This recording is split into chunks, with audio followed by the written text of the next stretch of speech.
On top of the world versus Solivita. I've done full walkthroughs on both of these communities on this channel, but today we're gonna pin them head to head.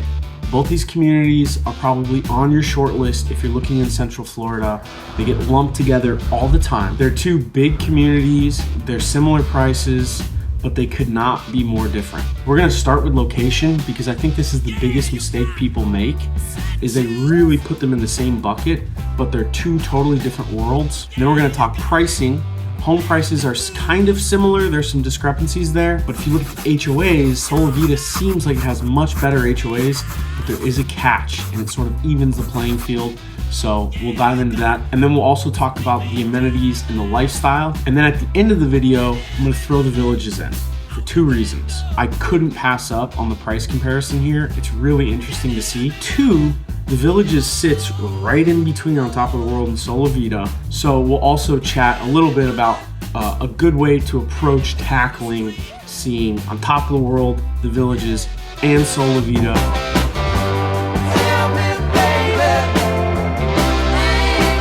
Okay, so location might be the single biggest differentiator between On Top of the World and Solivita, and I honestly don't think people weigh it into their decision enough. I think when you're looking at it from out of state, it's easy to go, you know, it's all Central Florida. How big of a difference could it really be? Living in Solivita and living in Top of the World mean completely two different things in terms of location. And then up front, I'll give you my take personally. I think Solivita sort of wins at this macro level. But then if you zoom in, On Top of the World actually wins at more of a micro level. But there's also just a different lifestyle, and we'll kind of get into that. So macro, if you zoom out, On Top of the World is in Ocala, Solivita is in Kissimmee, really Point Siena, south of Orlando, kind of south of Disney, and Solivita is going to be a lot closer to Disney. We're talking about 30 minutes opposed to, you know, an hour and a half from On Top of the World. The other thing Solivita is a lot closer to is MCO, a major airport. On Top of the World, you can get to Sanford in less time, but is still about an hour and a half to MCO. And then there is a little Gainesville airport, but you know, depending on where you're coming from, you might not be able to find flights, things like that. So if you love Disney and you plan on traveling a lot, Solivita is like a clear geographical winner there. And I know beaches are another big thing people are interested in. I think both communities would kind of end up going to different beaches. On Top of the World, you're gonna sort of stay north of Tampa, Dunedin, things like that. You've got Daytona Beach. Solivita, it's gonna be easier to get to like Cocoa, Melbourne, where they have the space launches, things like that. Or it's gonna be easier to get to like Clearwater, Anna Maria Island, sort of that South Tampa, all of those beaches. So if you have a beach preference, maybe you would look at that and consider it.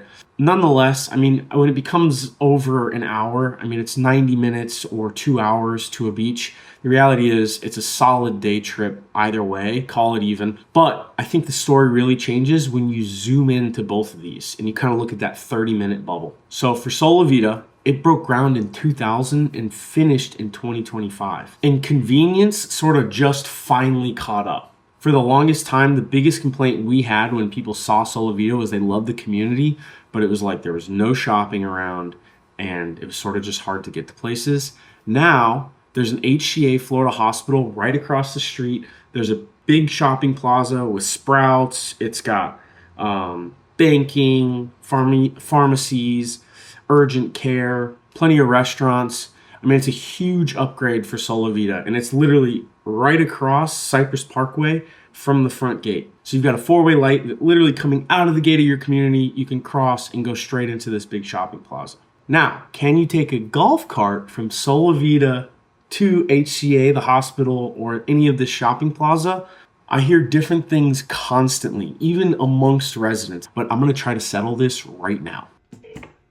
Thank you for calling the Polk County Sheriff's Office. So, what the detective told me is you cannot give legal advice. It's more of a risk at that point if you decide to take it outside of Solivita. All right. Thank you. Okay. All right. Yeah, you have a good one. You too. Bye. Okay. So not really settled. I looked it up specifically, and I'm not a lawyer. I'm an idiot, but under FS 316.2122, a low-speed vehicle may be operated on streets where the posted speed limit is 35 miles an hour or less. And it explicitly says this does not prohibit a low-speed vehicle from crossing a road or street at an intersection where that road has posted speed limits of more than 35 miles an hour. So crossing Cypress Parkway at the light should not be an issue. The only important thing, again, is you're on public roads. So it needs to be an LSV, a low-speed vehicle, not just a golf cart. Your titling and registration process is basically like the same thing it would be with a car. Pretty simple. But other than sort of your day-to-day groceries and things, when you start to look at it, there's a lot less to do outside of driving to sort of the Disney vacation corridor, which is still about 30 minutes away. Poinciana or Solivita sort of feels like its own little island down south in Orlando, where On Top of the World, I think, has a completely different feel. On Top of the World, you've got the World Equestrian Center 15 minutes away. You've got historic downtown Ocala 20 minutes away. You've got different springs. Crystal River is only like 40 minutes away. We've also got Gainesville, where UF is at. So if you're interested in going to college football games, it's honestly a good jumping off point. So it's got a totally different feel. I almost want to describe Ocala's location as like central to a lot of like cool little hidden gem towns, old Florida, where Solivita really, at the end of the day, you're going to end up going to sort of the Disney vacation corridor. But one of the things that really sets Ocala apart, or On Top of the World specifically, is your access to direct shopping. So On Top of the World has dedicated golf cart pass, which makes a big difference because you can actually just take a non-street legal golf cart to all of these places as well. You don't have to sort of jump through those additional hoops. But not only that, you have access to so much more shopping via golf cart, dedicated paths. So if that's something that you're interested in or you think is a really big deal on your list, On Top of the World is going to beat Solivita at access to shopping via golf cart through and through.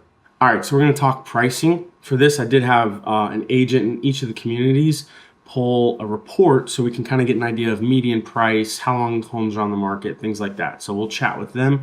But before that, I want to talk about the HOAs. On Top of the World's HOA is a little bit harder to pin down because there's so many different HOAs in the neighborhood. To include everything On Top of the World, you're looking at around the mid 400s. Again, they vary, but that's going to be your yard, cable, internet, and amenities, and some additional stuff as well, depending on where you're at in the neighborhood. So if you want the same thing in Solivita, yard, cable, internet, and amenities, their HOA is marketed as like $250. I think it's $245 to $285 or something like that. But it doesn't actually include amenities. There's a full separate amenity fee that's $195 per household, and it is mandatory. $250 plus another $200, you're in the mid 400s, literally apples to apples with On Top of the World. The only reason I really wanted to say that too is because while you're doing research, you might look at Solivita and go, wow, this HOA is a lot cheaper than On Top of the World's. Really, it shakes out. Okay, so we'll talk with Kaylin and Lila and get an idea of what the home prices are in both these communities. Hello. Hello, hello. Oh my God, look at my hair. Oh my goodness. I saw some stuff that sold for like $85,000 in On Top of the World. Their villas. I was in that house. You're in that house, okay. I was in that house. I'm sure it needed a little bit of love. Fast. It was bad. Yeah, okay. It Well, was bad. fair enough. But, I mean, what's it like what's on the low end, but still you're getting something that's you could move in comfortably in a villa? What kind of price do you think? What was the one? I sold one this month to a sweet lady. I believe it was 130. It was either 125 or 130. 130. Which is a little bit on the low end. It wasn't completely updated, but the floor was nice, and it was about 1,300 square feet. Well, that's important to touch on because it's like you're never going to get that in Solivita. It just doesn't exist there. Right. That So- doesn't exist in most places. It really doesn't. Yeah. So let's see. So for the last 30 days, 63 homes in total sold. The highest one sold was 770,000, Okay. and the smallest, least expensive, sold for 85,000. And what was interesting to me is in the 31 to 60 days, prior, only 53 sold. So we're definitely, I've been saying that I believe we're at bottom here, and we're starting to go up, which is great. Because Are you talking about like the buyer demand in general? Yeah, I think so in general. I don't know if it has to do with the tax law and it's creating a little, spurry of people going, okay, I'm going to buy now that we're going to buy anyways. I'm not sure. Median price per square foot is, for the 30 days, 170. 170. Okay. All right, I'm gonna hop on another one. All right, let's go get them. Cool. All right, see All ya. right, see you. Bye. Hello. Hey, What's going on?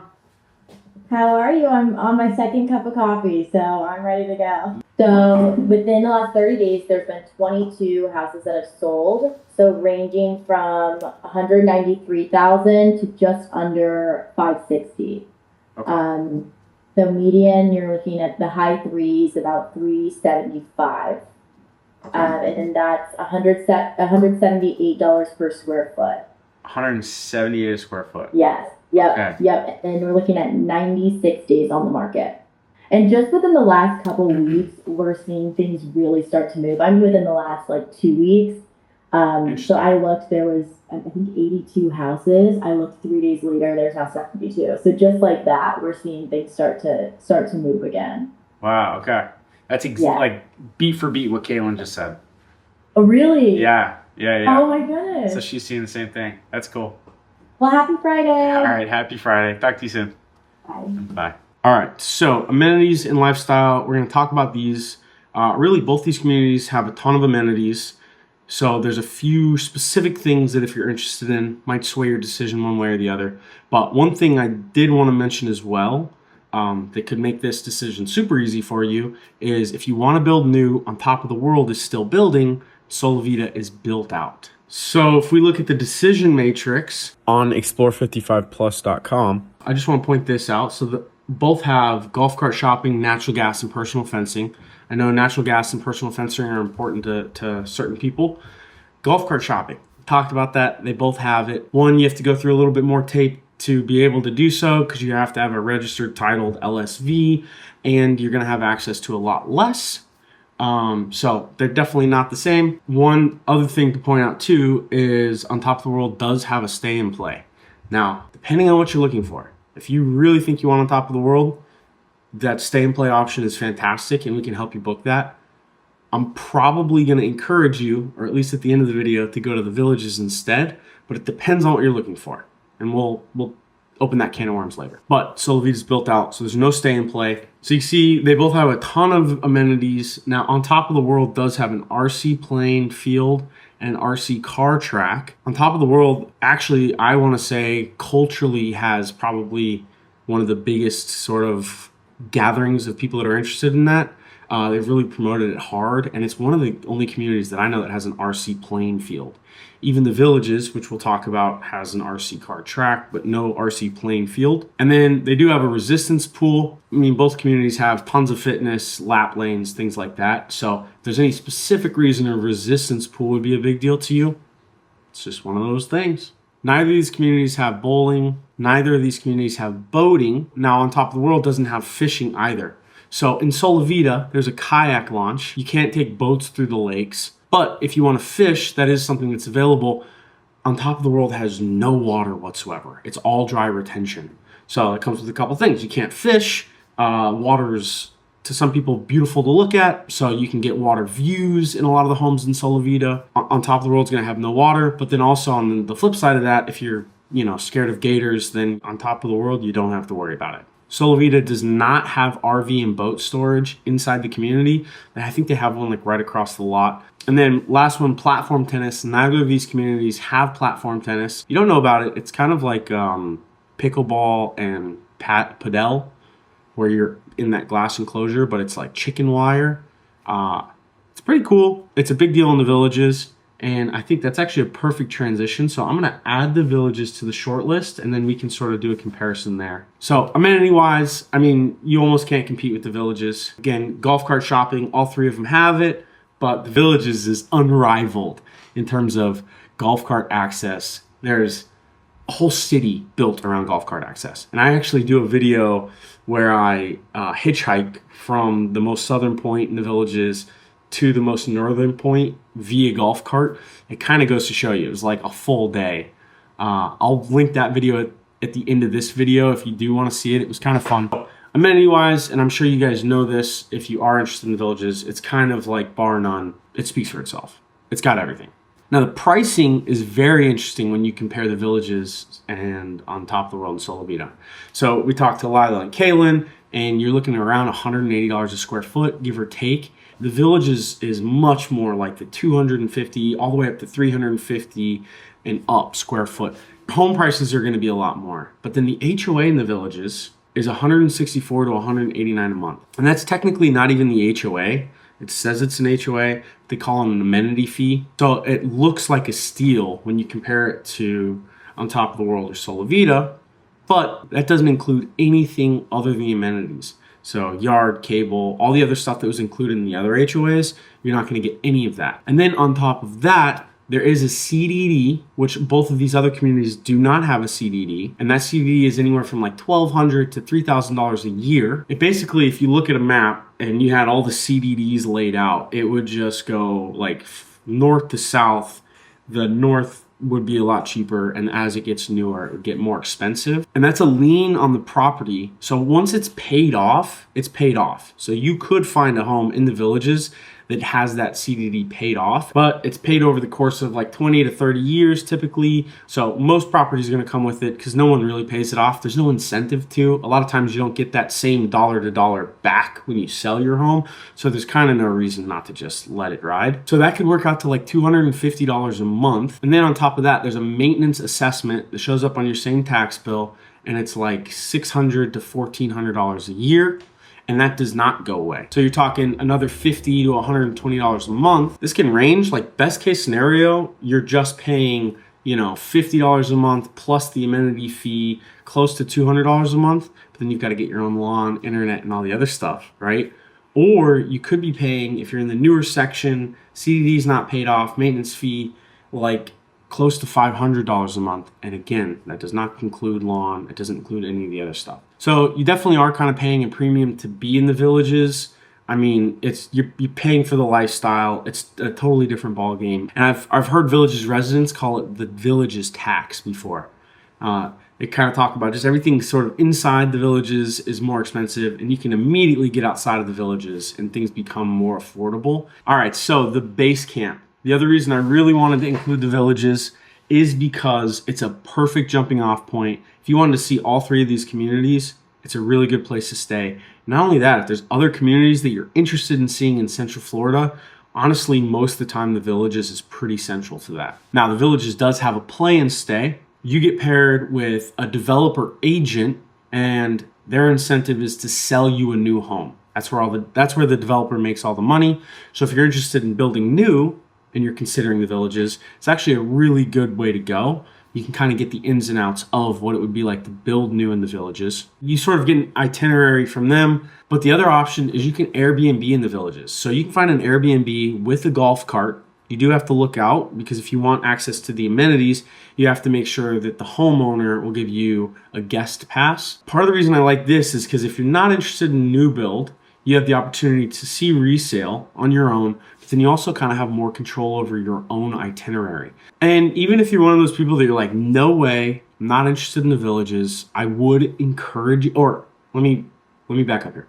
If you're one of those people that, no way, I'm not interested in the Villages, and you haven't personally experienced it, then I would encourage you to go stay there. Rent an Airbnb, check it out for the day, jump off from there and go check out some of these other communities, because the other communities, none of them allow short-term for the most part. I can't tell you the amount of people that we've had come through and work with our team that have said, no way, not interested in the Villages, and they end up buying in the Villages after they see it in person because they love it, or vice versa. I've seen the opposite happen plenty too. You got to go see it. If you have not seen it yet, go check it out, and this is a perfect place to go stay too. I mean, it's like amazing that they have Airbnbs. I know some Villages residents are pissed that they have Airbnbs, but for people that are interested in looking at 55 plus communities in Central Florida, it's perfect. The hard part can definitely be kind of coordinating all of this, especially, you know, if you're looking at these 3 communities, they're big communities. They're going to demand a lot more of your time than, say, an 800 home community with 1 clubhouse. One cool thing that we've done is we've created a Create My Itinerary button that exists on your decision matrix or your short list. And if you hit that, essentially goes to your care coordinator, and that person is going to help you line up all of this. They'll help you with places to stay. They're going to help you with coordinating community tours and home tours. Or if you're not, you know, on a buying trip and you really don't care to see homes and you want to just see communities, then they can help you also just get into communities. And the care coordinator is not an agent. They kind of don't care whatsoever where you end up. They're just an expert on 55 plus communities in general, and their whole goal is just to make the whole process a lot easier. And then last but not least, the video where I go and golf cart hitchhike through the villages is right here as well, as promised. It's kind of funny. I mean, if you haven't seen it, I just worked my way up from the most southern point all the way to the northern point purely by hitchhiking. I got a ton of people looking at me like I was crazy. All right, anyways, hopefully that was helpful, and I'll see you guys on the next episode.